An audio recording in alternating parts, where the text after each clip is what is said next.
All right, welcome back to Podcast Recovery, everyone. We are your hosts, David O. And Eric V. Today we are joined by our very esteemed guest, Joey B. How you doing? Pretty good. Good to be here. Good, man. Where are you originally from? North Carolina, Raleigh. Nice. I should have said Raleigh first, but that works. Yeah, I mean, there's probably not too many fucking Raleighs out there. No, there's a few. Yeah, there's a few. When were you first introduced to recovery? I want to say back in... I want to say back in 2014. It was back in 2014 when I was... when I had left the treatment center and had went to a few meetings in order to continue to use Suboxone. Nice. And how long have you been clean and sober? Coming up on, what is today? The First.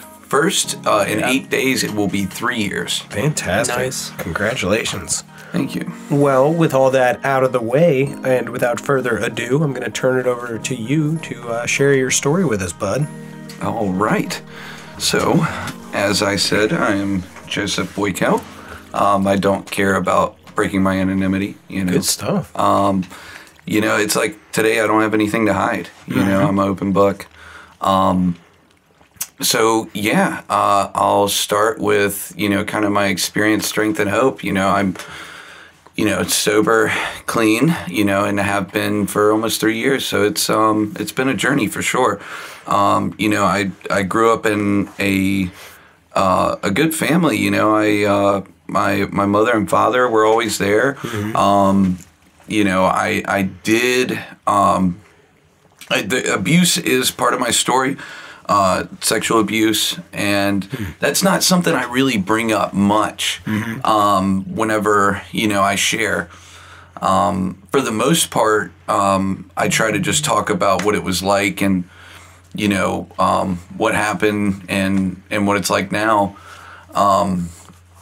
And I kind of leave that out. You know, that's something that's a big part of my story that I don't really talk about much, which is cool. I get to talk about it today. Yeah.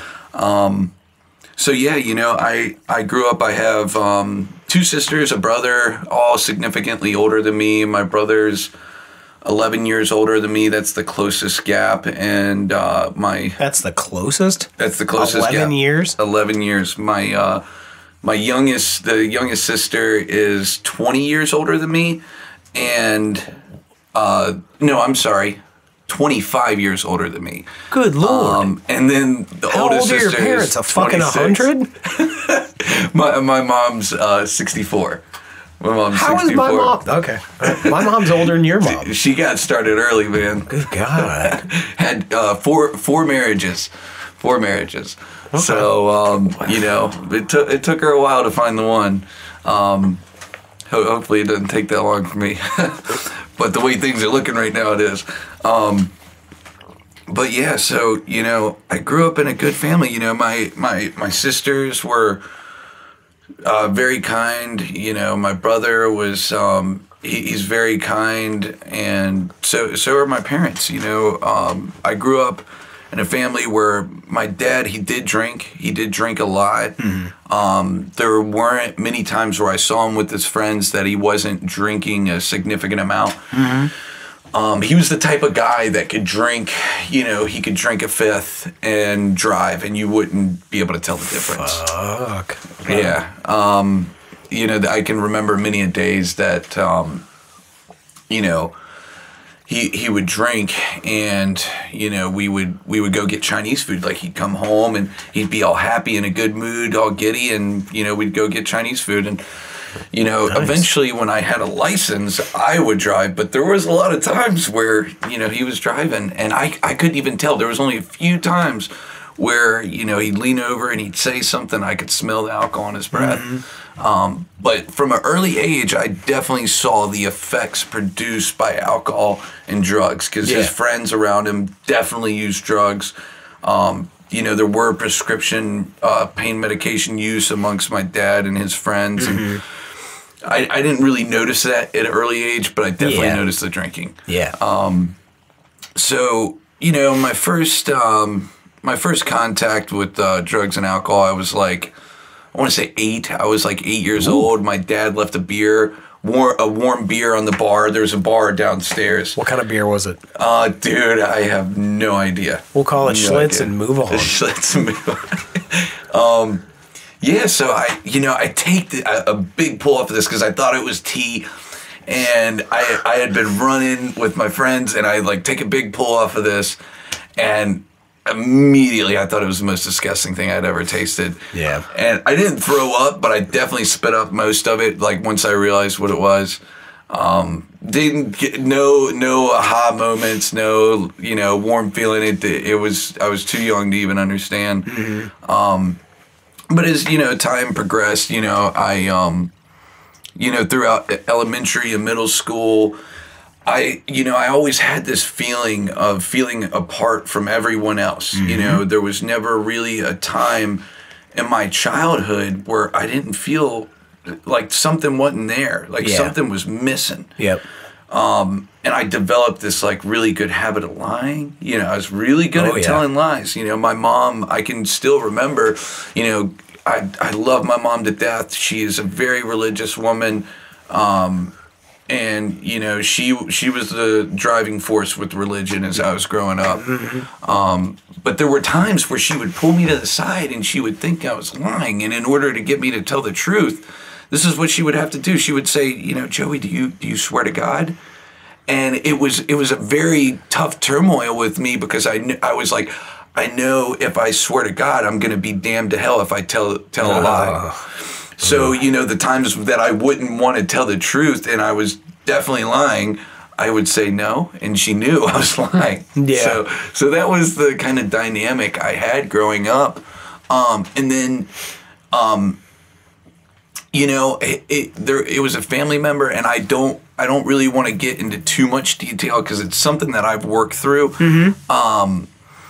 But, it definitely wasn't my father. It was a close family member that kind of was very close to me, and that's kind of where the sexual abuse came into play. Mm-hmm.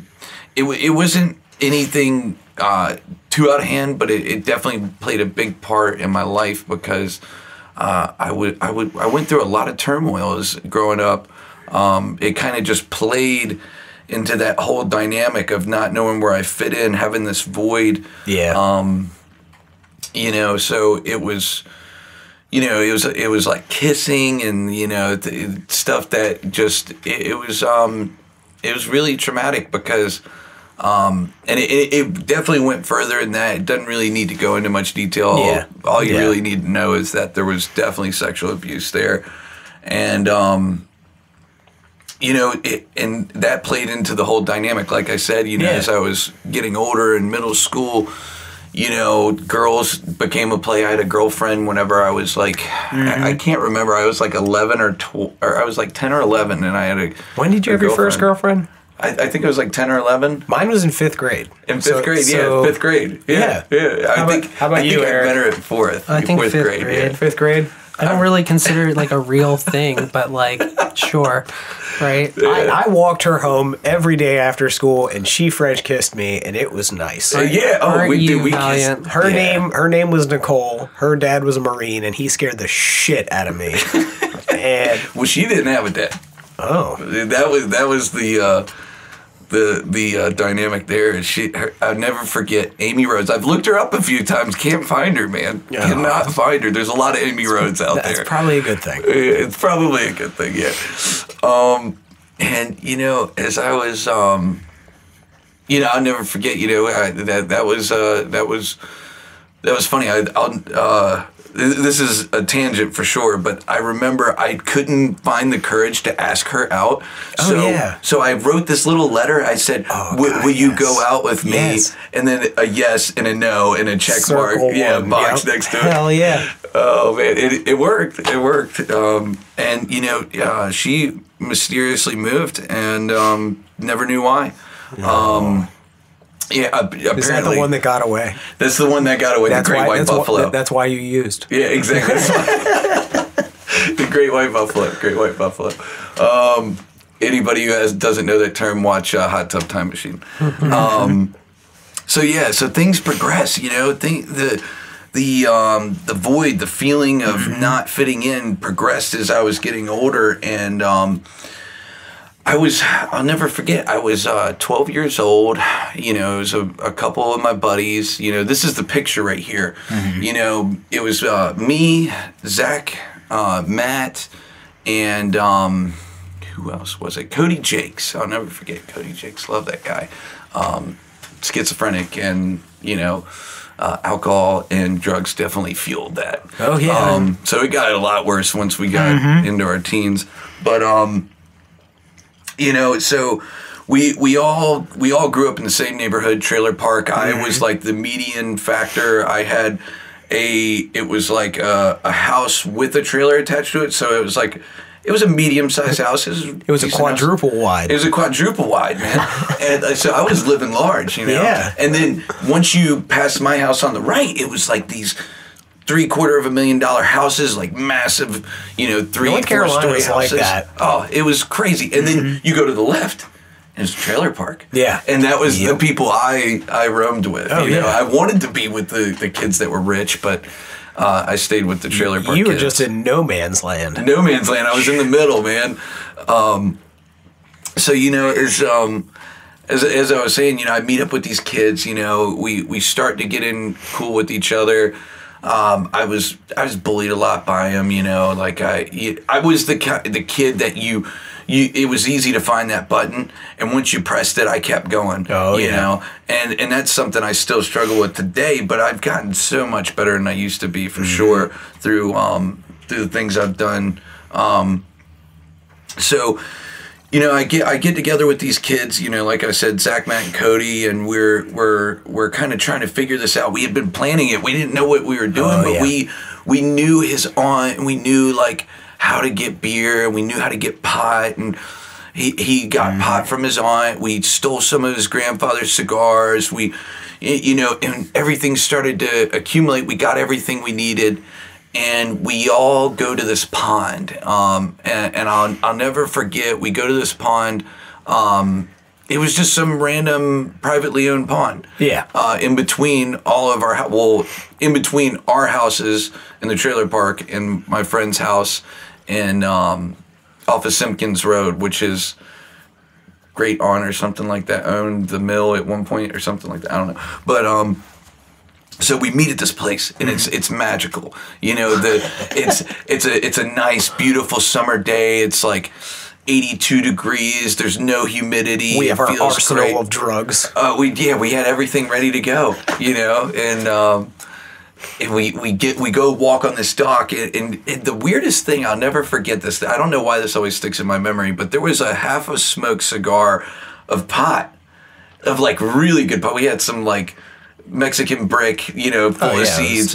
But there was like a half a cigar rolled up. Blunt. Well, yeah, half a blunt of some like really good pot just sitting there in between one of the boards in the dock, and we smoked that, and we got higher than we did on the cigar we had. Yeah, the entire cigar. So we're like smoking it. We're smoking the cigar, and we're taking pulls off of this beer and this liquor, and I just remember that the effect produced by alcohol and drugs, you know, it just completely changed who I was. You know, I was able to talk and do things without caring about what anybody else thought about me. I'll never forget that. Were those buttons a little bit harder to push? They didn't exist at that point. Yeah. You know, people would even try to, and you know, I'll never forget that night. I had done some things that I was not too proud of, and like, you know, to this day, you know, I was like, why did I do that? Yep. You know, and it's like I have like very vague memories of that stuff. But like I said, you know, I got that feeling, and from that point on, that was something I lived for. Yep. You know, it was no longer, you know, no longer trying to figure out, you know, how can I be cool to fit in? It was like, how can I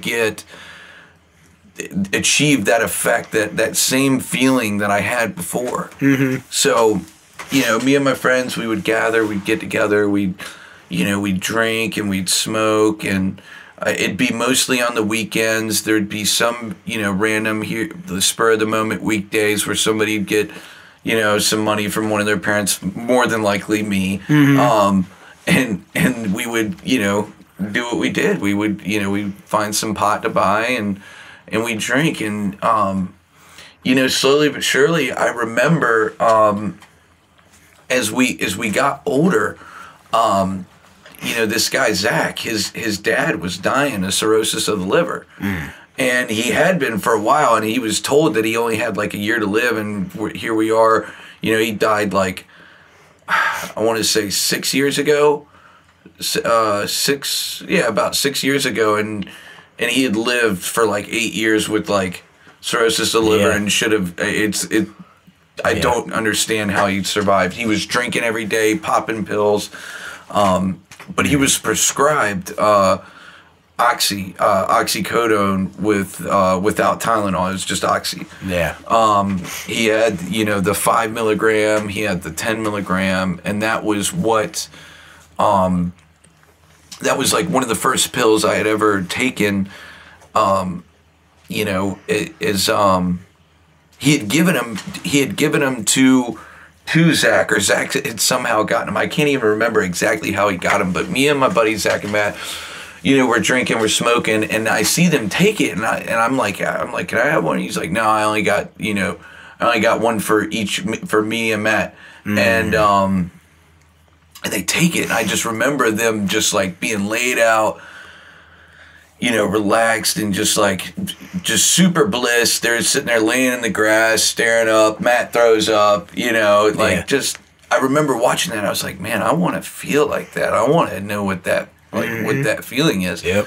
And eventually things progress, and me and my buddy Philip, he comes into the picture. He was pretty much the guy that I used most with, and we start hanging out, and he knew how to get pills, and I did not. He knew people that had prescriptions and that he could actually buy them off of. Yeah. So, as time progressed, me and him started rolling together. We started buying pain pills, and I remember the first time I really got, I had nodded out for the first time off of prescription pain meds. Up until that point, I would get super up. I would feel like I could conversate with people, and I was a better person. Like I could beatbox better. I could rap all of a sudden. Oh yeah, of course. It was so funny, man. I thought I was this like rap star. I started like writing raps in a book, and I like lost it, but. I think that's probably for the better. For the world. It is absolutely, because I tried to write whenever I got clean and sober, and it didn't work out. No. So like I said, things started to progress. I achieved that feeling of nodding out, and I was like, that's that feeling I got the first time, just complete bliss and no care in the world. Is this like early high school? This is early high school for sure. And I think I was like 16, about to be 17, whenever that really started to ramp up. So things started to get, my disease started to ramp up very fast. It was all of a sudden I was like innocent. Everything was fun. I wasn't doing well in school. Never had been doing well in school since I had started like drinking and using. Yeah.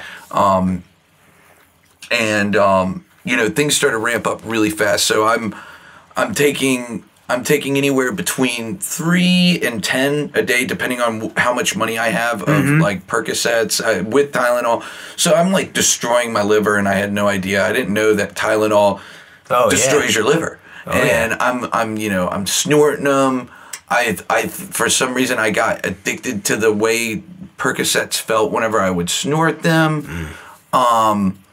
It was really sad, because there was a point where all my friends started buying oxys without Tylenol, and I would go in stores and steal Tylenol to mix. You would cut your That's That's the first I've ever heard that. That's weird. I did that. It is very weird. I'm a very obsessive person. I have definitely, whenever I'm not under the influence, I'm very obsessive person. Like there are OCD tendencies for sure. Yeah. Like, and it's funny because it onsets out of nowhere. Oh yeah. You know, I'll just like want everything a certain way. It has to be perfect. Yep.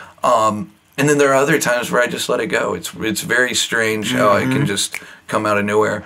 But real quick question. Yeah. How much, and this is for you too, because I'm sure you'll have a good answer for this. How much of using was actually just like the ritual for you?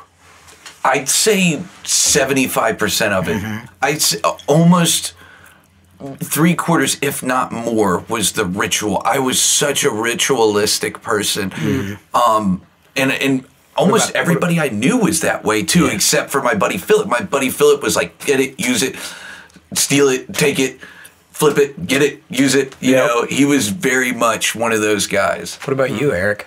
I mean, it's all about the ritual, right? Yeah. Like, I mean, even with anything, like, I mean, we've talked about, you know, needles and stuff. Like, when you're shooting heroin, like, that's all about the ritual.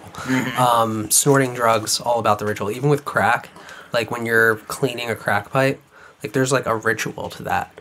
And, like, if you haven't smoked crack, you wouldn't know what I'm talking about. But if you have smoked crack, you know cleaning it is fucking dope.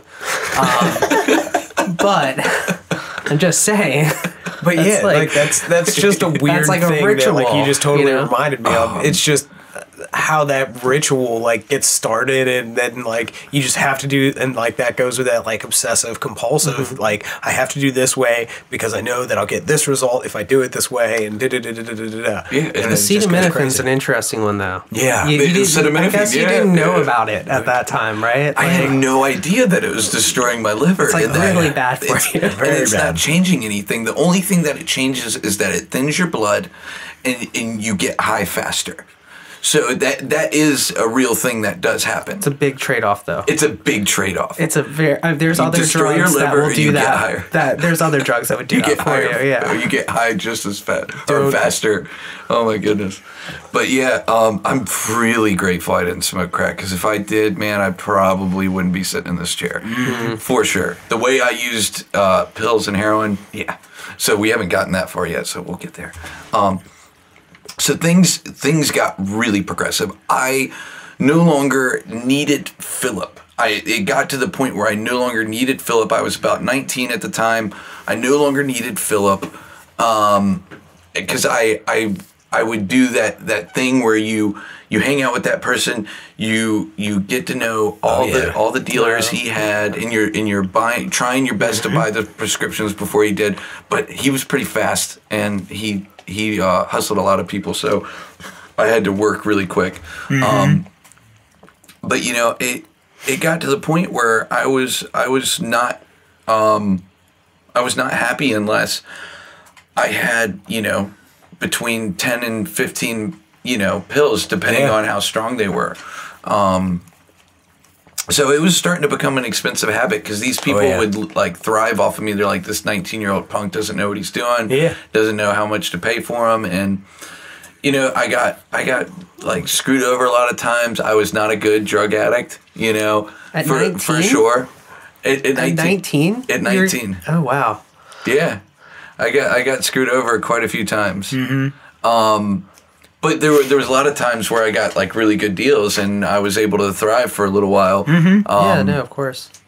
So it was kind of like, you know, as much as I did use and drink, I wasn't that good at it. I really wasn't. You know, I was good at stealing. That was something I became really good at. So I kind of made a profession out of like crawling under houses and taking copper. That sounds very copper wire. Oh, okay. I was like, wait, what do you mean? I was like, what the fuck are you talking about? Okay. No, I wasn't. So you visited the Metal Man. Yes, TT&E, Raleigh Scrap Metal became my best friend. I was like, you mean I can take this metal substance that has no affiliation to me, I never touched, and bring it to you and get money for it? Yeah. Oh, yeah. Because you're a construction worker. Because I'm a construction yes. worker. I'm an electrician. Like, We have clearly we I have went to spare school copper for wire. this. Yeah.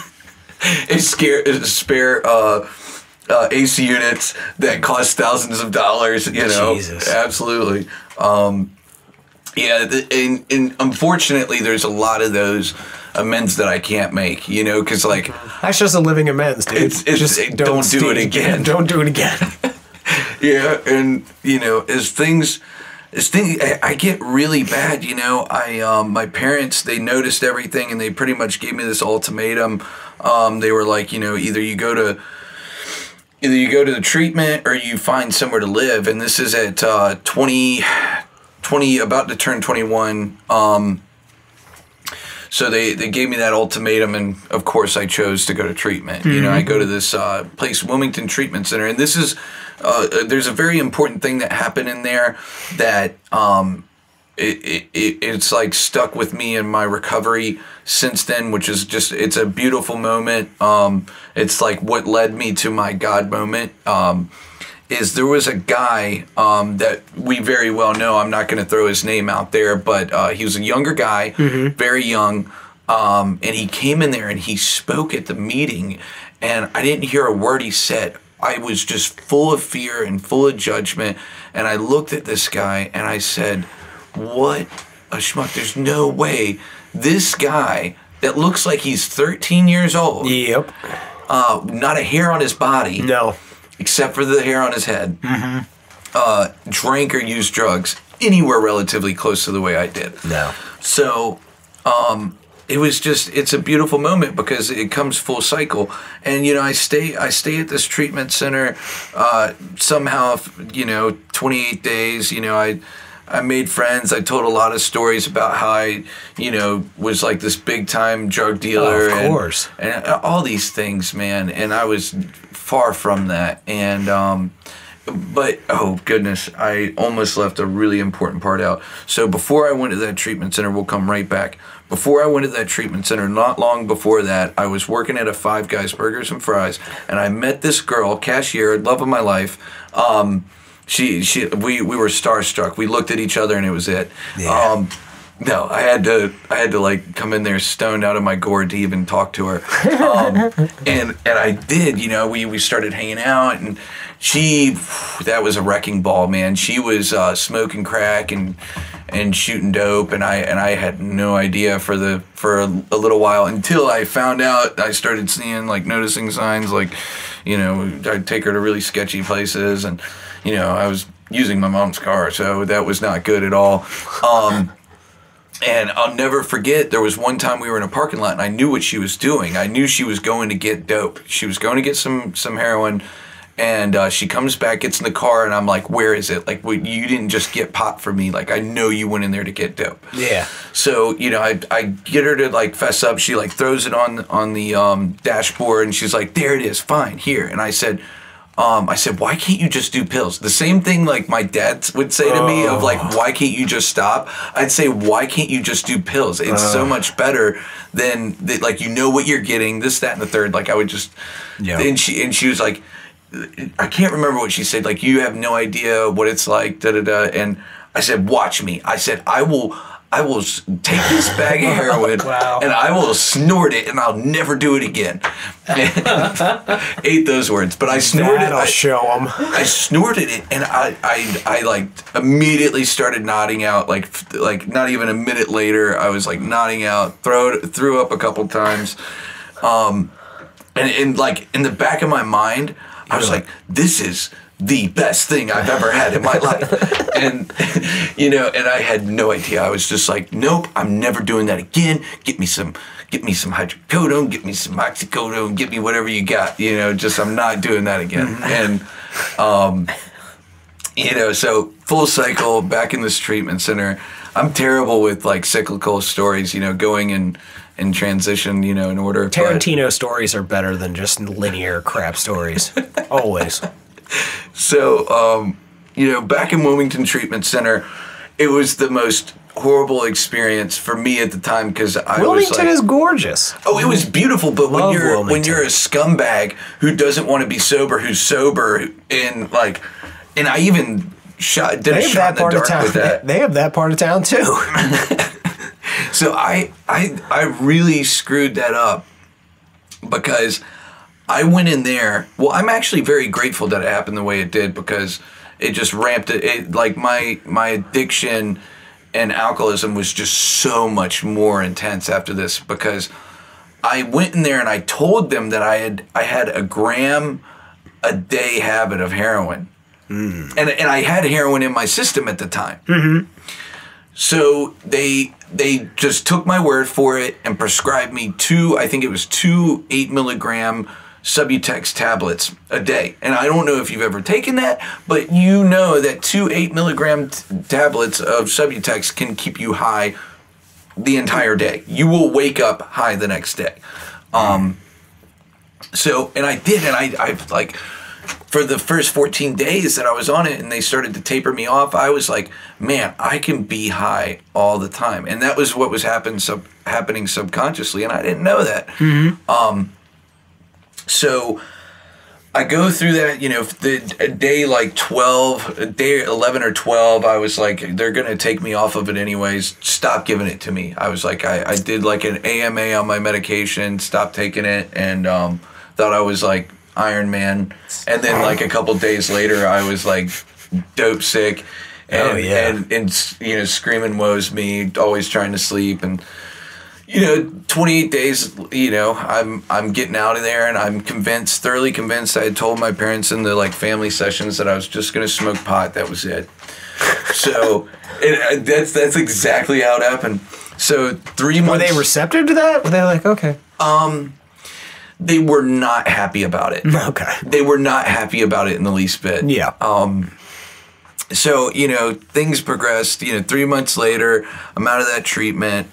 I'm smoking pot, and I'm starting to hang out with the same people. I'm starting to fall right back into where I left off. Yep. And I feel it happening. So I think of the next best thing. I'm like, Suboxone. Suboxone. It's right in front of me. I can just take Suboxone and I can be okay. So I tell my mom I need to go to a pain clinic and take Suboxone. I need you to pay for this. And she did. She was like, my little Joey, I got to keep him from using pills and heroin. Mm-hmm. So she does that. God rest her soul. I put her through so much. So I start going to this pain clinic. They're telling me I have to go to meetings. They're saying you have to attend like one meeting a week, I think it was. You got to get this pamphlet signed. And the whole time I'm just high as a kite on Suboxone in there, and like to each his own. There's people out there that do the maintenance programs. For me, it's abstinence. That's the only way for me. Because I'm gonna go right back if I'm using anything to get me out of myself. So I'm taking the strips. I'm taking about I think 2 8 milligram strips a day, and at the time, I started hanging out with this guy. I definitely keep him confidential too. He went by a nickname of Dolo. So I can use that. And he was affiliated with some really risque people. Yeah, we'll leave it there. So we'll leave it there. So I started hanging out with him. And then I started selling the Suboxone, and I pretty much lived over there for a little while. And he introduced me to Opanas. That became my next best friend. He was feeding me those like they were candy. And, at the time, maybe he was like treating me like maybe he didn't have too many friends. And, I love this dude like a brother. He's sober and clean today. But at the time, he was feeding them to me, and I believe it was to have me as a ride, to bring me in, whenever he needed to go somewhere, because he was actually, he had some issues where he couldn't walk properly. So he couldn't drive properly either at the time. And he was, I feel like he needed me for those things. So, and he was shooting them up the entire time, and I didn't know it when I first started hanging out with him. We were just snorting them, and it was all fun. And you know, as things progressed, he stopped caring. He stopped caring what he was doing. And meanwhile, the whole time I'm selling my Suboxone and taking them like 2 days before I would go in to piss, and I would even like sometimes I would piss in a condom with no lubrication, tie them to my nutsack, and go into the Suboxone clinic and then dump it in the cup, and voila, you know, I kept getting my scripts. So, you know, as things progressed, he stopped caring, and he started shooting up in front of me, and I'm like, you know, I kind of would look at him and I'd be like, dude, like, what is wrong with you? Like, that's just disgusting. And he kept saying, man, like, you don't know what you're doing. You don't know how much, like, this is so much better. Like, all these things, like, you only live once. And then he would keep prodding at that, you only live once. And he would say it these different ways. And it's just such a dumb thing for me to be like, you know what? That's the way to go. YOLO, let's bang some dope. Yeah. So he said it in a really eloquent way. He was just kind of like, in a way, like, you know, how could you even understand if you died before you could even achieve what this feels like, you know? What shooting up feels like. Yeah, it was insane, man. It was insane. And I was like, you know what? Yeah, you're right. Let's do this. And I was like, I don't know how to do it. You're gonna have to do it for me. And he was ready. He was ready to go. He's like, oh man, I get to do this. Okay, so you know, he hits me, puts the needle in my arm, has the tourniquet on me, and I'll never forget whenever I'm standing up next to his bed and he lets go of that tourniquet. I shit you not, I almost fell to my knees. It was just like that feeling of, I felt it go into my body through my veins. Like I felt it go from one side of my body to the other and then back up to my head. I felt that, just that rush. So that was it. That was it for me. I was at a point where there was no coming back. I had reached the no point of return. So I chased that every day. I started rolling with Philip. By this point, Philip was just right where I was. You know, I started giving him rides to go get heroin, and I still thought I was above that. I thought, I'm doing Opanas now, man. Stay the fuck away from me with that. Should I not be? No, that's fine. Okay. I was like, no, fuck it up, dude. You can totally curse. I was like, stay the fuck away from me with that. I'm surprised you're talking about Opanas. I very rarely hear about Opanas, so continue. They were, I can tell you, they were a lot better than Dilaudid. I don't know why people were I very rarely hear about them, so go ahead. They were intense, man. Eric's a judgment asshole, so don't worry. I'm not judgmental. What, Opanas? I know about Opanas. I'm not being judgmental at all. I think I feel condescension in your voice. Keep going. Ignore him. Ignore the man behind the curtain. Man. So I would stick to your digital stuff. I would say, you know, like I'm living a cleaner life than you. I know what I'm shooting. I'm not a junkie shooting heroin. Is like how I would look at it, man. And you know, I started giving him rides to go get dope. He would like pay me. He would give me money and gas, which I was not like. I didn't have a lot of money or gas at that point, so I was like doing that.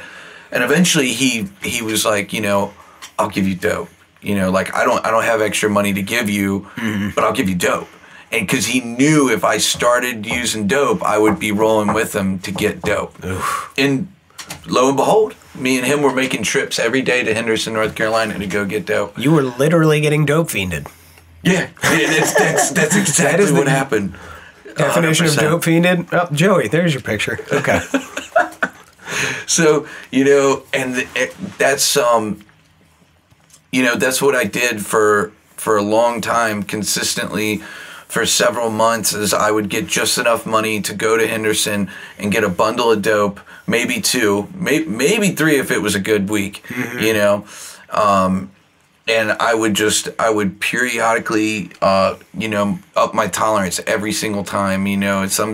There was a point where I was, you know, right close towards the end, I was shooting about, I want to say between at least a half a bundle.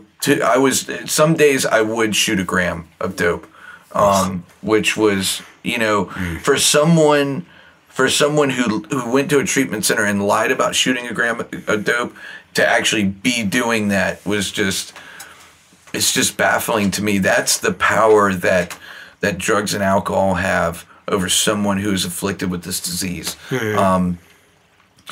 So, you know, I was brought to my knees. You know, my parents, it was very evident at this point. I was working for a environmental company. All I did was like help them take like samples of soil for oil and stuff like that. And I was getting like $12 an hour, and I still was broke all the time. I was working over 40 hours a week and still was broke. So, you know, they said, like, this is it. You know, this is it, Joey. Like, my dad wasn't talking to me. I would come home. And he would just look right through me as if I did not exist. My father, I did not exist to my father. I was the scum of the earth, you know? And my mother was just like, she just was in awe. Like, she did not know what to do. Thank God she found, you know, some programs that would help her with that, help her cope and deal with me and know not how to not enable me. So she stopped giving me money. She stopped giving me her car whenever I would need it. And, you know, and at this point I did have a Honda Accord that I was running into the ground. So I was like, I still had something to provide for other people so I could still get high. Yeah. And it wasn't until I got to this point where I was running with people, and I go to see that girl that I first snorted heroin with. And I go to see her, and I'll never forget, I was still shooting up. I was still intravenously using, and I go to see her at this motel. She's with some friends, and I meet up with her, and I've got a lot of heroin. I've got a couple bundles of heroin at this point, and I'm just giving it out to them. This is when you know you're near the end, is when you're giving away heroin and you're a heroin addict. Yeah. It's weird. So, something really bad's gonna happen. I was probably close to suicidal, if not already there. Yeah. And just didn't realize it. And I noticed they were snorting the dope, and I was like, "What are you doing? Like, why are you not shooting up right now?" Yeah. And she was like, I can't keep doing this. I'm going to blow out my veins, like this, that, and the third. And I was not concerned about that. It was hard enough for me to find a vein at that point. And I was not concerned about that. And, yeah, shit, you were blowing lines of Tylenol 2 years earlier. You fucking idiot. Yeah, they're probably going to suffer for that for later in life.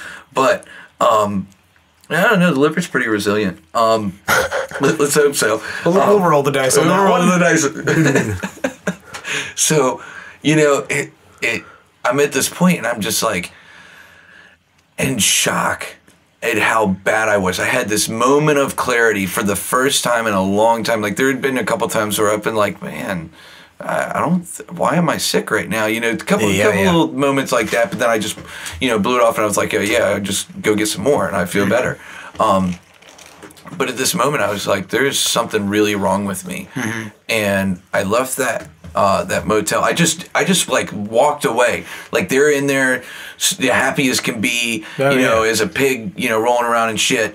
And and I'm just like at the other end of the spectrum, and I just leave, and they don't even know it.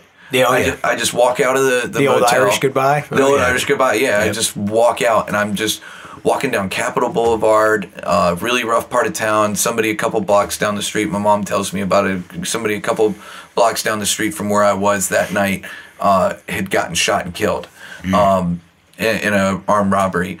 So, like, that could have been me, first of all, which I didn't care about. So I call, I'm like crying. I'm just like, don't know what's wrong. I'm like, I've got my solution in my pocket. I'm using it, and it's not working anymore. So I call my mom, because it was the only person I knew would answer my phone. Yeah. and you know, I said the 3 most important words I've ever said in my entire life up until this point. Is I said to her, and I genuinely meant it. I said, I need help. And you know, she showed up right away. She got there as soon as she could. She picked me up. You know, she got me into the Helping Up mission not long after that. Which is an amazing program. It's this program where you're free to come, you're free to leave, and like they encourage you stay, but at the same time, it's like they encourage independence, and like you do not have to be here. We want people who want to be here. And I left immediately. Yeah. Of course. Of course, there's like grown men in their 50s and, you know, rolling around on these cots screaming, you know, going, woe is me, you know, like going through trimmings and all kinds of stuff. It was pretty weird. You know, what got me is some guy comes up to me and he goes, it's going to be all right. There's Oreos and Snickers in that drawer to kind of curb your cravings. And hell yeah. And I just like, I was like, this 50-year-old guy just offered me Oreos and Snickers. I'm like, I'm getting the hell out of here. So I grabbed my. Now that I think about it, that sounds really creepy. It was really creepy. In the moment, it was super creepy. I thought with my like brain right now, and I'm like, I fucking love Oreos and Snickers. They're fucking bomb. Just imagine being 22 years old and hey buddy, you want some Oreos? I got some Snickers for you in that drawer.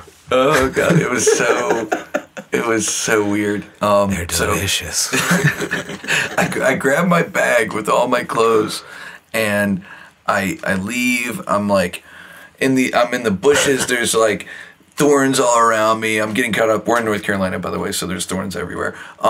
So I'm like in these briars and thorns and everything, and I'm behind this old rundown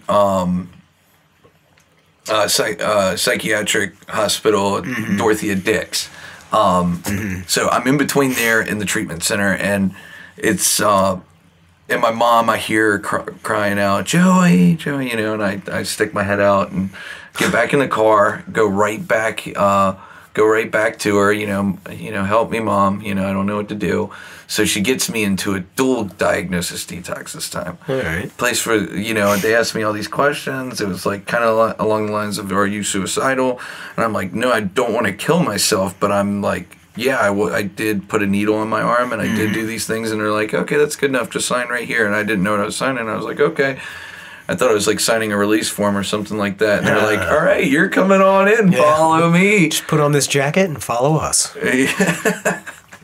Yep, pretty much. Yep. So I go in, doors locked behind me, and they say, you're not leaving until we say you can leave. And, you know, I'm constantly like, give me my phone call, you know, like I'm in prison or something like that. I'm like, give me my phone call. I'm calling my parents. I'm getting out of here. They made a mistake.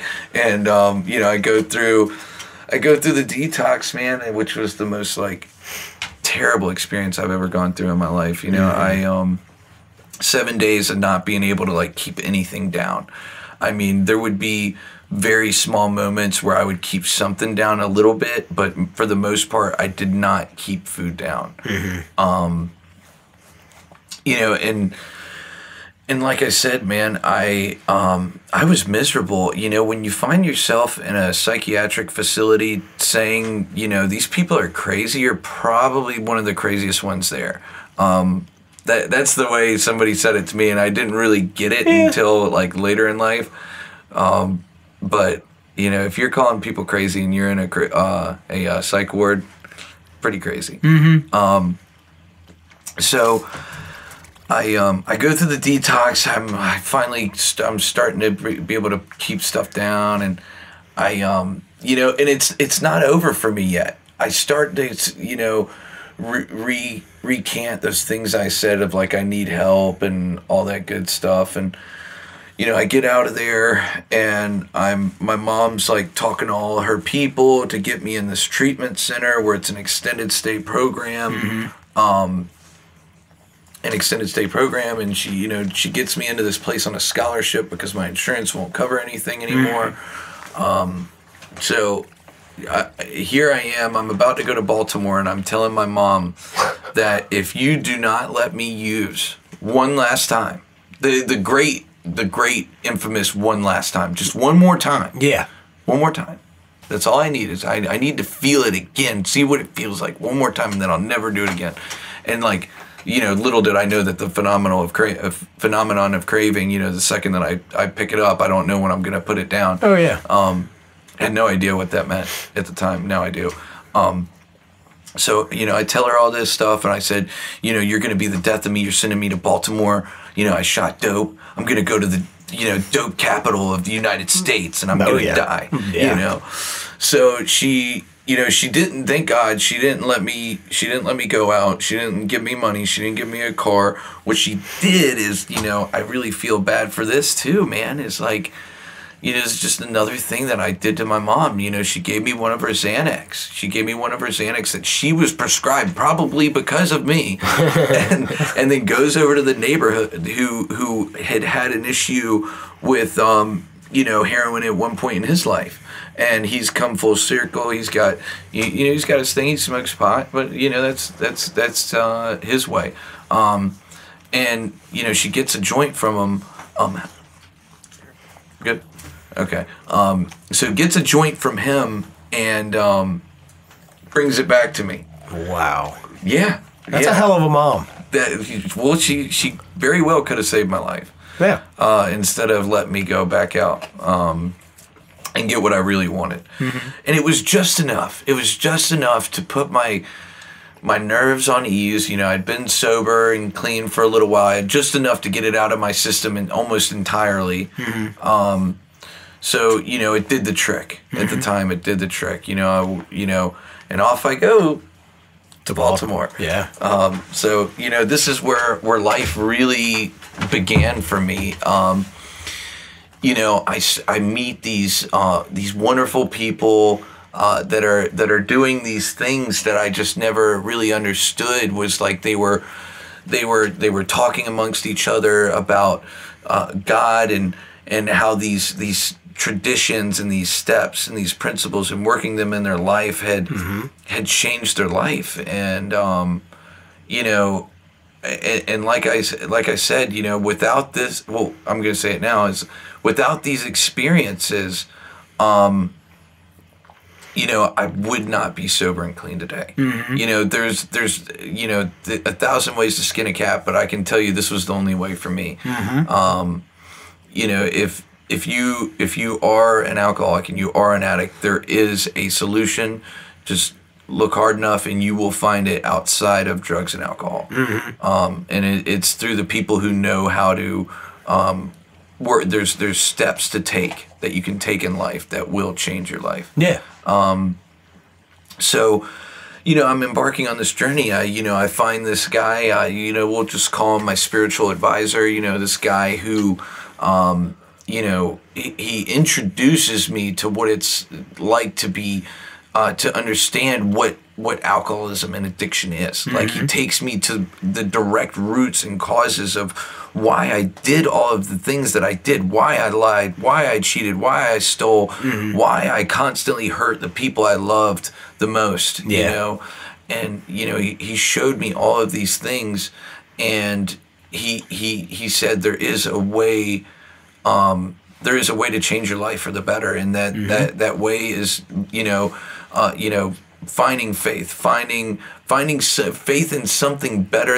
I mean, greater than you. Yeah. You know, whatever that may be. It doesn't have to be anything specific. And today, I choose to call that, you know, kind of a spirit of the universe, the connection that we all share, the fact that we exist in this room and we're having this. Yeah. You know, we're doing this podcast right now. Which is really cool. You know, it's just the fact that any of this exists is my higher power. Anything and everything. You know, it's a guy had told me once that God isn't, and everything in between. And that always kind of resonated with me. I'm not good with words today, fellas. So, you know, I start doing these things, you know, and, you know, sure enough, I'm you know, seeking out this person to kind of tell him my past, you know, tell him all those things that had happened to me in the past, and all the people that I had harmed.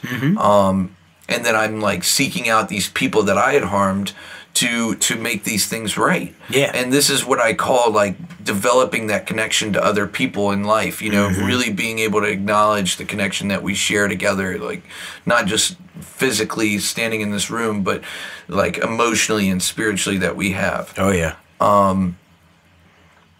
So, you know, I'm doing all these things, and you know, I start, you know, doing this daily reprieve where I'm meditating, I'm praying, you know, I'm seeking out other people to help. You know, that's another big thing. In order for me to keep this, is I have to give it away.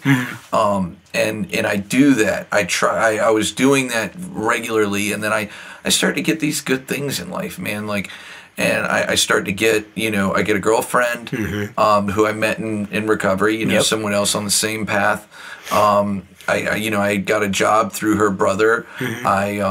You know, which I'm so grateful for everything that she did for me, and you know, an amazing woman, you know, really an amazing woman, and I hope she's doing well for herself. And you know, and I have this like somewhat close-knit friend, like group of friends, people that had helped me along the way.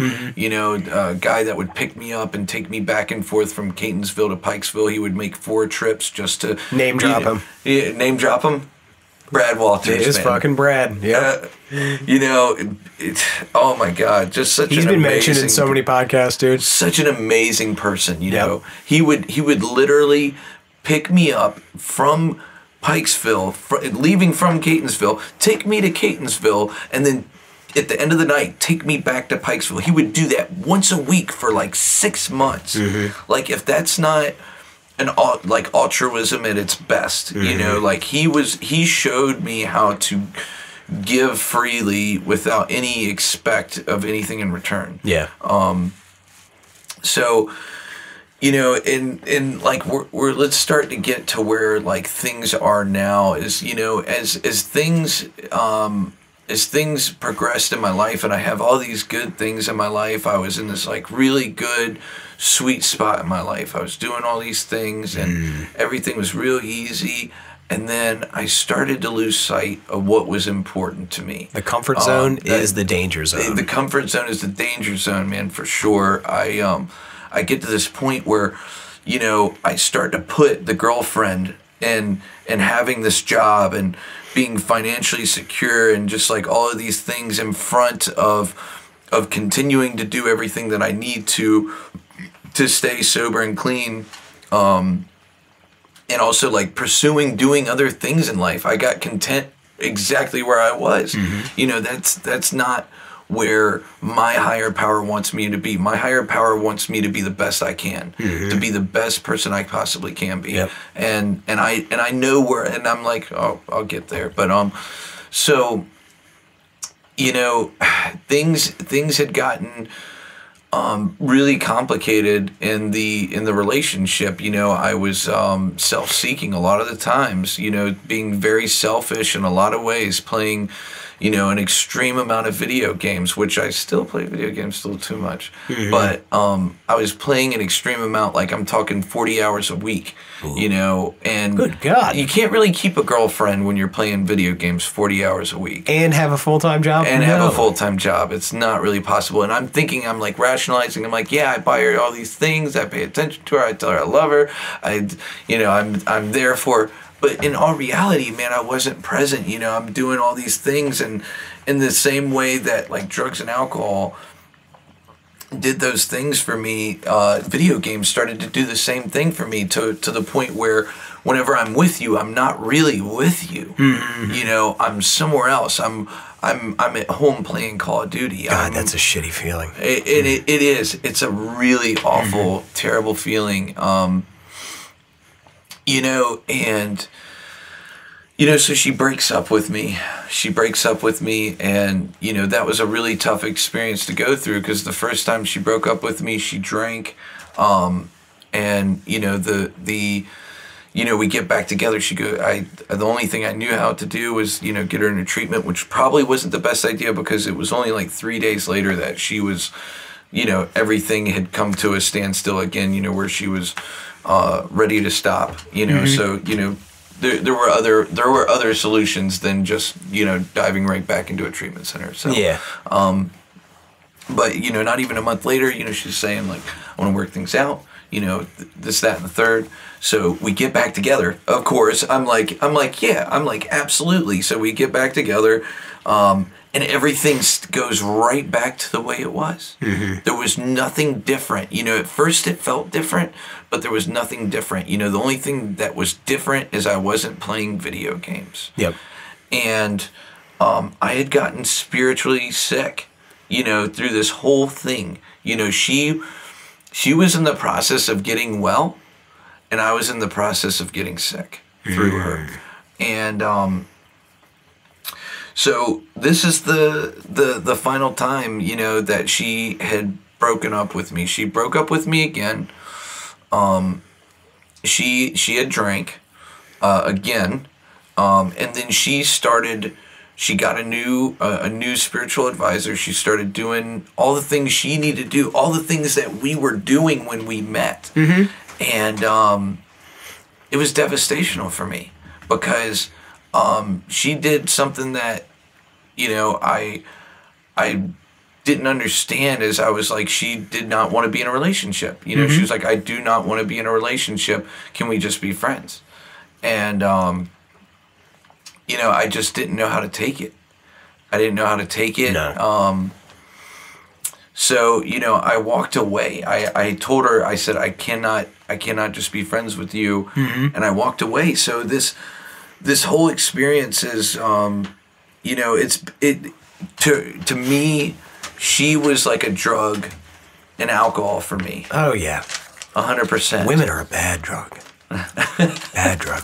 Women are great. No, like they're great. We make them a very, very dangerous drug. Yeah, and she was like drugs and alcohol for me.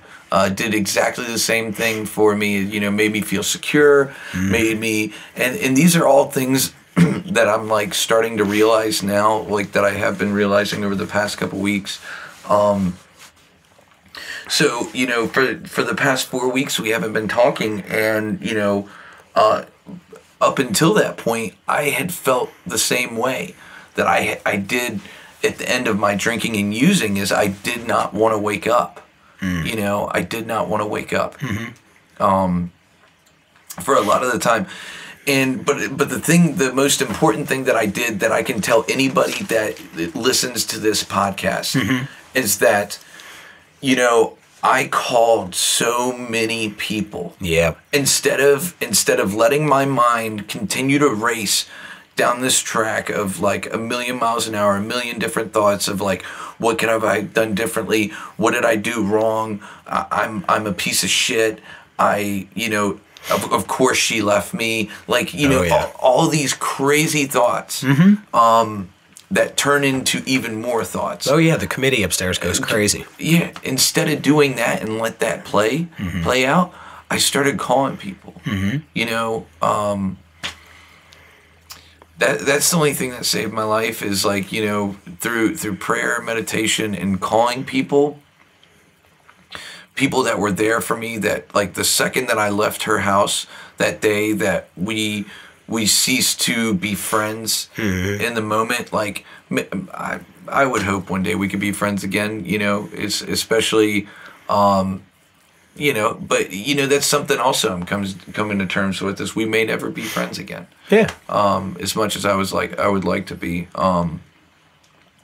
But, like I said, I'm calling these people and, they really... So they really, it's a good time to wrap up because like, this is pretty much where I'm at in life today. Is mm-hmm. like here recently, I'm doing all of those things again. Yeah. That I knew that I needed to continue to do in my life. I'm praying in the morning, mm-hmm. meditating during the day. I'm seeking out people who are new to recovery and need some form of guidance. And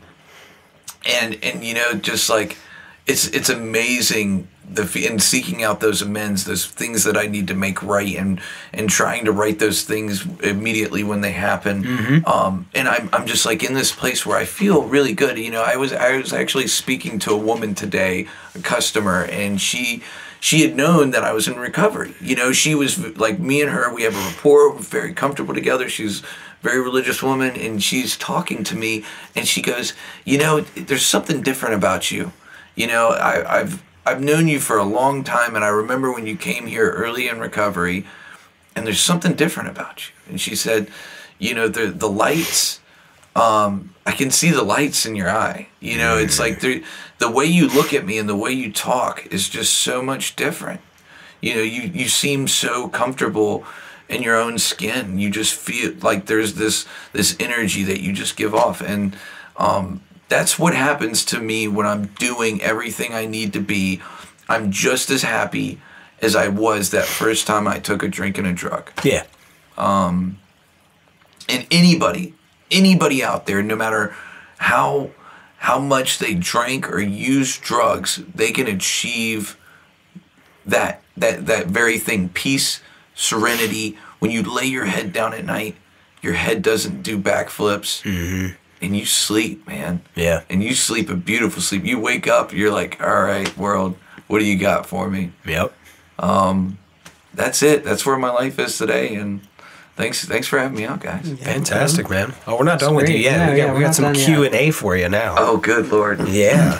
I'll start it off. Go ahead. So, in recovery, how has your addiction manifested itself outside of drugs and alcohol?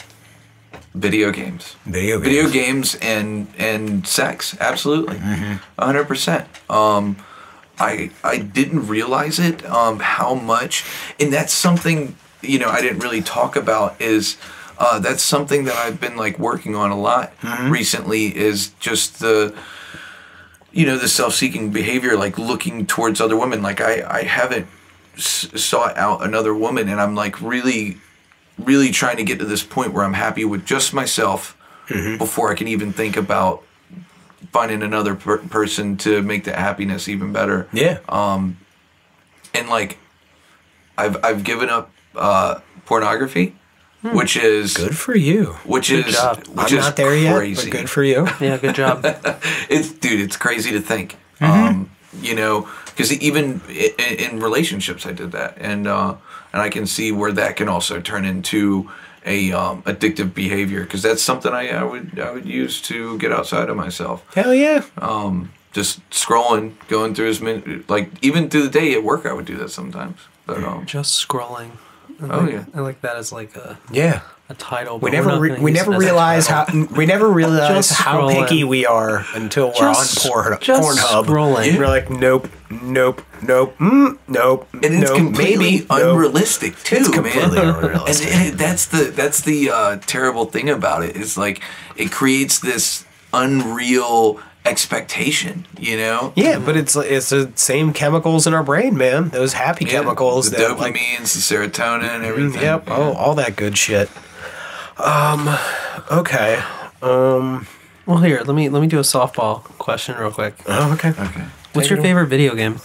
Oh God, this is not good. I gotta ask. Call of Duty, of course. Which one?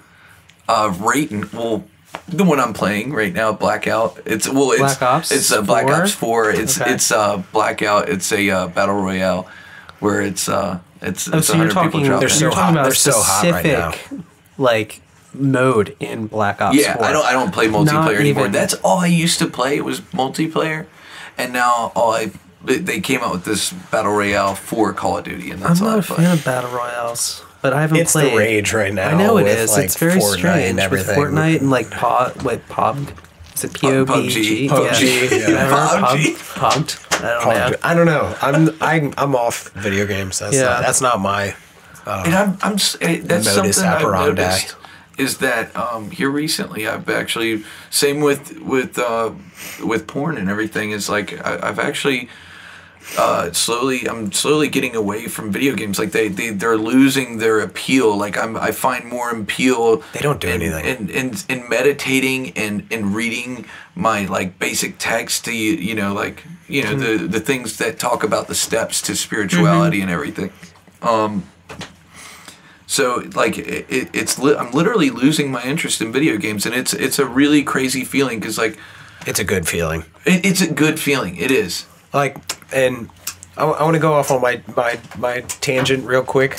Video games are great. They are in a healthy. The fuck's this guy? In a healthy small dose of like, hey, like you just want to relax for like an hour, maybe a couple hours after you get home from work. That's cool, whatever. But not every day. It doesn't do anything for you. And like the place I got to it was just like, if I died tomorrow, are they gonna like put my fucking my score in Madden on my tombstone? And they'd be like, man, he was really great at Fortnite. He just loved Call of Duty so much. He's like, is that really what I want fucking people to talk about at my fucking funeral? Like, he spent 8 hours a day fucking jerking off and fucking playing Call of Duty. Like, that's where you're going with your life. Yeah. Don't get me wrong. Like, professional gamers out there, you're making $250,000 while you're streaming and doing all your good shit. Like, I understand that, but enjoy your fucking digital tombstone, you turd. Man, someone has feelings over here. That was good. I like that. That was a really good rant, man. I like it. It's true. You didn't accomplish anything. You're not getting a fucking gold medal. Like you're not helping many people. Like, is it fun? Well, yes. Can it be fun? Most yes. things don't help other people. Like, let's like, we're not saints here. Like, come on, let's be honest. Like, okay, I'm not saying I'm gonna say. When you're watching movies and TV shows, it's the same thing. It's just distraction. I understand that, but I also spend several hours a day like reading poetry and writing my own poetry and like doing other shit or podcasting, talking with recovering addicts. Like, but there's nothing wrong with like spending like an hour or two a day doing like that sort of stuff. Yes, exactly. That's why I prefaced it with like there's a healthy level of it where it's like it's okay. But he was saying 40 hours a fucking week. Like, you got a fucking problem. I get it. I used to play. And there's people who are worse. What was it? I was playing Borderlands 2, and I would buy Visine because my eyes would get so dry that I would need to like actually like. That's a thing. That's a real my thing. Eyes. So exactly. Like if you're buying eye drops so you can keep playing, it was a really important time in my life, David. There are meetings for gamers. Just to let you know, that's a recovery avenue as well, because you'll lose just fucking like gambling. You'll lose girlfriends. You'll lose fucking wives. Like, I've heard a lot of people lose relationships and marriages over Call of Duty. I'm happy you've heard about the most people when I say that they don't really understand, but I'm happy someone completely understands. Get it. Okay, I've done it a few times. Yeah, like a couple weeks ago. But at least Netflix will check in on you every once in a while and be like, "Are you sure you want to keep watching?" And you say yes. Not every time. Not every time. 90% of the time. Let's be real. I'll say 78% of the time. Whatever. All right. All right. You get the next question. Go ahead. I get the next question. Yeah. Okay. This is a good one. I texted it to myself midway. By the way, moderation is key, man. Always. I didn't understand what that meant, and it's like even with anybody listening to this, moderation with heroin or crack doesn't. No, don't do that. Sorry, don't do that. That doesn't work. That was a completely dumbass statement. No, it's fine. But literally, man, I something beautiful that recently happened is I stopped bringing my vape to work. I stopped bringing my vape to work. I get home, and it's like something. Sometimes I look forward to it, but for the most part, I don't even think about it anymore. Mm-hmm. Like, I'm starting to get to the same point I was with cigarettes.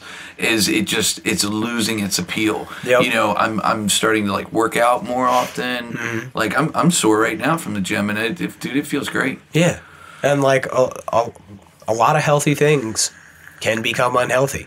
Like, water's great for you, but if you drink too much of it, you'll fucking die. Like, that's my prime example. Like, water's great. You need it to live, but drink too much and you're going to die. I'm obsessive about seltzer water. I drink so much of it. Oh, Jesus Christ. We'll talk about that off the air. Okay, so, all right. pharmaceuticals are a huge part of your story, big part of Eric's story, definitely a part of my story as well. Big Pharma. That's exactly what I texted myself. How much, and like this is a bigger question, like how much do you think like big pharma and like pharmaceuticals are to blame or culpable in not only like your addiction, but just in the fucking epidemic that's happening and like that's killing people? And like they've just come out with a study that 4 out of 5 current heroin users started with pharmaceuticals. Yeah, no, absolutely. I think big pharma is 100% to blame. You know, well, given that small 5% or whatever that small percentage of people that just, you know, grew up in a household where they, you know, used heroin and they that was the first thing they tried, which is a very small percent. I've met a few people that were like that. You know, there's a girl in recovery that I know that she grew up in a household like that. And that was like one of the first things she used. But, you know, for me, it started with pills and it ended with heroin. And I know so many people. I could make a list that would not stop. Yeah. You know, there was a guy I went to the Wilmington Treatment Center with that was in the military. He was in the Marines, and amazing guy. He had an injury while serving our country, and a really bad injury, and he was prescribed pain medication, and he was able to continue because it was an injury that was not going to go away. So he was able to continuously get scripts of pain medication, and they would up the dose every time because he needed more and more. And you know, he was an addict, so he did what an addict does, is he found the next best thing, is he found heroin. So it's like it's just baffling to me. You know, I've actually listened to a couple podcasts about these doctors that would prescribe pain medication, how they were, you know, they were told they had to get kickbacks and shit. Kickbacks, and there would be this pain index that they would get back, like the feedbacks from the patients, and if it wasn't like if the pain index was too high, they would actually not get those kickbacks. So their incentive was to continue to prescribe people medication. More. Just whenever somebody came in there, they'd give them the pain medication, shut up, and then they're done. So it's just amazing to me that something more drastic, like they've made some measures, but it just amazes me that something more drastic hasn't been done with pain medication. And like this is a completely opinion, is that I don't think that in life you're supposed to endure pain. Like pain is a part of life. Yes. And whether it's like a broken leg or it's you know, given there are like some pain medication may be necessary in some instances, like serious, like you break a femur or something like that, you know, like something crazy, you get into a car accident, you break 10 different bones in your body, you know, but like little stupid things, like you get an infection in your finger, they cut it open, they do, you know, like you need to endure that pain, you know, it's something you need to go through in life, and they just throw pain medication at anybody. You know, you come out of the dentist, and it's not even that bad. It sucks. It's not fun, you know, unless you get what is it, dry socket. Dry socket fucking sucks. Yeah, unless you get I've had dry socket. Yeah, unless you get that, like pain medication is really not necessary. And I've known a lot of recovering addicts who have fucked up dental problems, and then they come into recovery and they go through all those extractions with ibuprofen. I've known so many people. A good buddy of mine that is at a treatment center. You know, I'm definitely not throwing his name out because he definitely holds his anonymity. But you know, he had dry socket and he went through it with ibuprofen, and that's. Like I said, that's my opinion, is that there's pain that needs to be endured in life, you know, and to each his own. Each his own. If you're in recovery and you're taking prescription medication and you need to take prescription medication, I suggest you find somebody that is not in recovery, that will understand, that can hold on to your prescriptions for you and give it to you as needed. Yeah. Because otherwise, I've seen a lot of people where they talk about it is like they say like take the 2 to 4 as needed or something like that, like snort 2 to 4 as needed. Like they didn't say how I ingest it. You know, the biggest part is just self-honesty. Yeah, and then the next step is honesty with everybody around you. Yeah, 100%. All right, Eric, you're up. I guess this will be my last question, probably. Ooh. So, better be good. As a male, it better be good. Okay, you were talking about sexual abuse, right? Yes. So, I remember doing an H&I meeting like 5 years ago or something. And I just got out of treatment for eating disorders and cutting, and it was different than.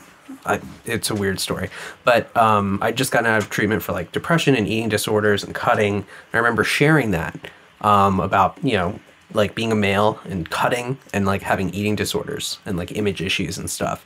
Like as a male, do you feel? I remember someone coming up to me and being like, who was also a male, he was like, I struggle with like eating disorders, and like it was great to hear somebody else. I remember sponsoring someone who was a cutter who was a male, and like that was like part of that reason was it was like. He was a cutter. He could relate to me. As a male, you don't hear about sexual abuse to men as much as you do for women. Yeah. Like, so absolutely. Does sharing that, like, do you see like the positive, do you see positive outcomes when you share your story about sexual abuse and like how that could help another person? Yeah, it's a really difficult thing. It's a really difficult thing to talk about. Like it's something, like I said, I don't really mention it much because it's not what makes me an alcoholic or addict. But at the same time, it's a very important part of my story because it just fueled it. And I would love to be able to help other men that have endured the same things. I don't really have much to offer a woman who's been through those things because it's very different. It's we've endured this, like some of the similar pains, but it's very different in a lot of ways. And it's very taboo almost, like it's just like, and it's amazing to me to think, the people that I have talked about it to, like how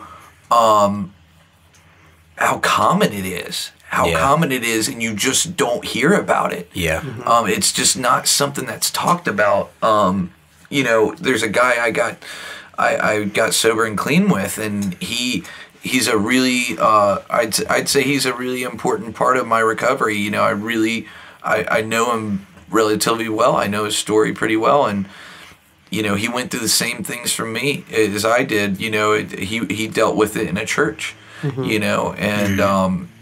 Someone, it's just when you have somebody who abuses that trust, that level of trust, it's not something that you develop back fully. To this day, I do not trust. I have not been able to trust someone fully. I always feel like I'm going to be abandoned. And then that trust is going to be misused.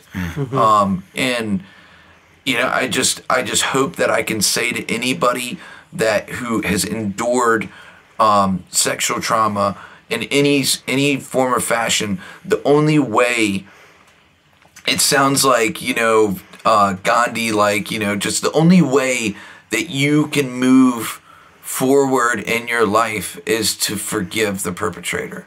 That's the only way you can.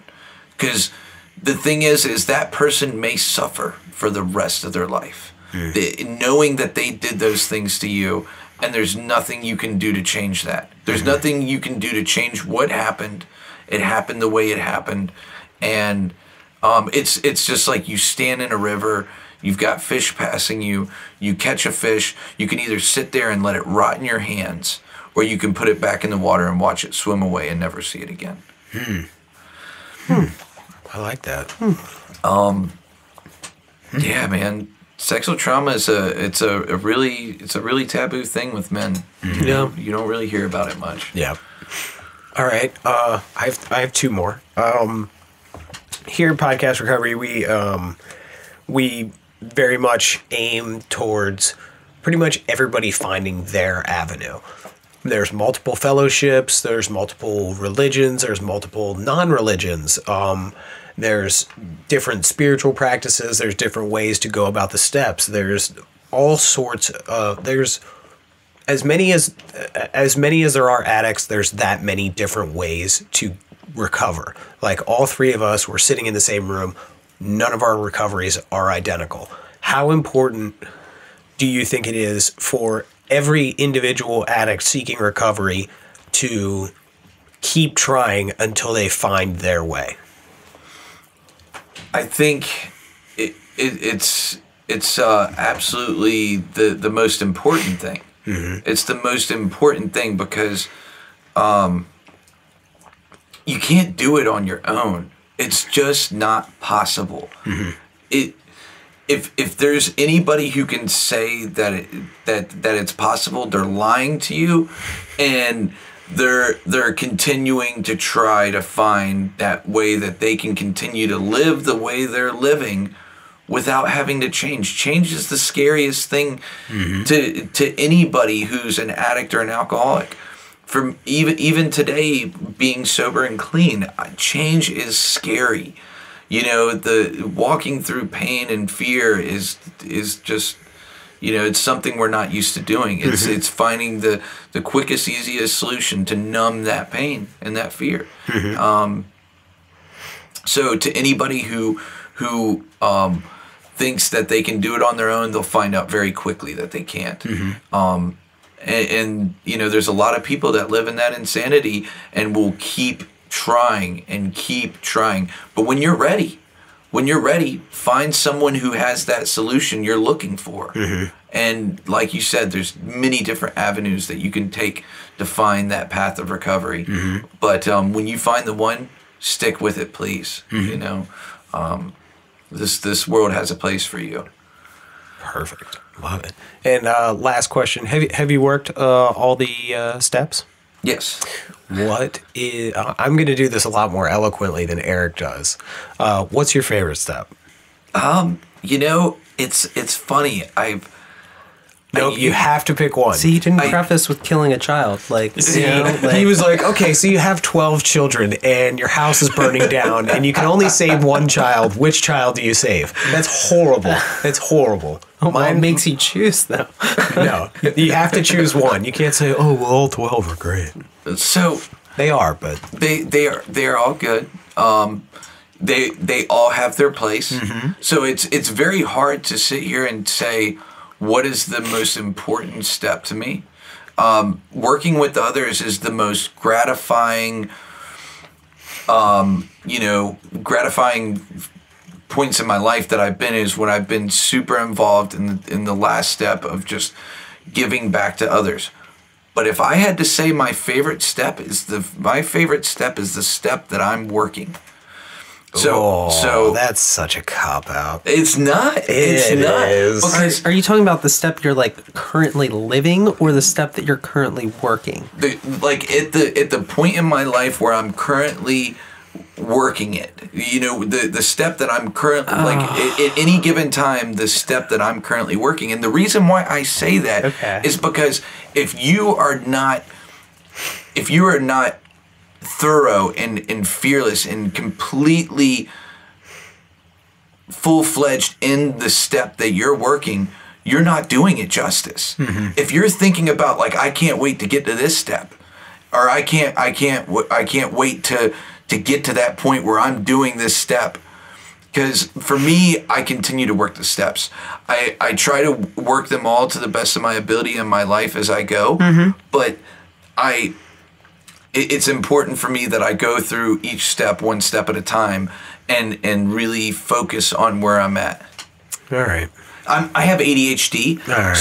so that's very key. Don't use a cop out. That's very key to me. It's very key to me in my life. No, you didn't mention it in your story. It's garbage. He called the fire department and saved all the children. Exactly. You got it. That's crap. You just gave me spiritual blue balls. if I have 10 That's the name of your things, podcast, Spiritual Blue Balls. if I have if I have 10 things in front of me, and I'm like, I'm going to do all 10 of these things right now, and if I don't just pick the first thing on the list, none of it will get done.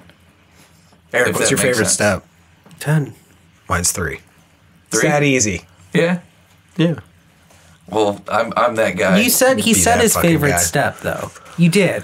He You did did. say it. You said it was 12. 12. I Yeah, mean, it is 12. Working with others, Yeah. man. There's nothing that gives you that gratification that you get from working All right, with we're another gonna call it 12. alcoholic or an That He addict. wasn't did- really no, your he answer, did. but It we're gonna was- we're gonna say it was 12. It was his answer. We can edit it this so it'll just say 12. No, don't do that. No, we don't edit. We don't edit. We don't do that. All right. right. Can we Cool. actually start over, guys? Yes. This was all garbage. Oh man. All right. I think We're I'm good. done. Yeah, this was great. Yeah. Fantastic. Great clap This track. is our a little louder this time. Oh, wait. A little loud. We're a little loud. I peaked a little bit. Yeah. Sorry, my clap track got a little overzealous. All right. Well, thank you, Joey, for coming Yes. out. Hold on. Thank Hold you. on. Don't go anywhere. All right. All right, see you guys. No, sit the fuck down. We would like to thank our guest Joey for joining us. And here at Podcast Recovery, we are aiming to expand the scope of support for recovering addicts. Accessibility and convenience of helpful services is paramount to combating addiction. We work to bring the message of recovery to every addict, wherever and whenever it is needed. We believe that a powerful voice of recovery should be obtainable, practical, and at the touch of a button. Every addict deserves to hear a message of hope, and Podcast Recovery is here to provide it. Well, thank you again, everybody out there, for listening. Follow us on Facebook, follow us on Twitter. Soon we'll be getting our Instagram game going. Yeah. Like, subscribe, invite your friends, all that good stuff. Yeah. I'm going to give Joey 90 more seconds. What do you got for all the addicts around the world? What do they need to hear from you? I'd say that. Wow, that you kind of put me on the spot, man. The most important thing I'd say is look at the people around you, and think to yourself, if that person can be happy, why can't I?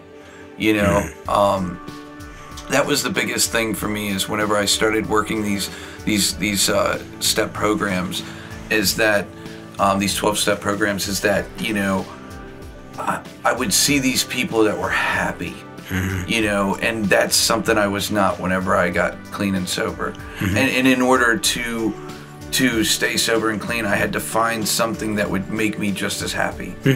So, you know, for anybody who's seeking recovery and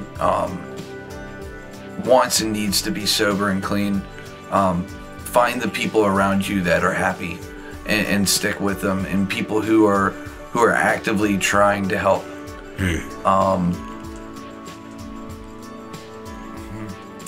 You know, You can end there. really? Yeah. Okay. Well, That's perfect. All right. All right. Thank you again, everybody. Everybody out there, stay safe, stay clean.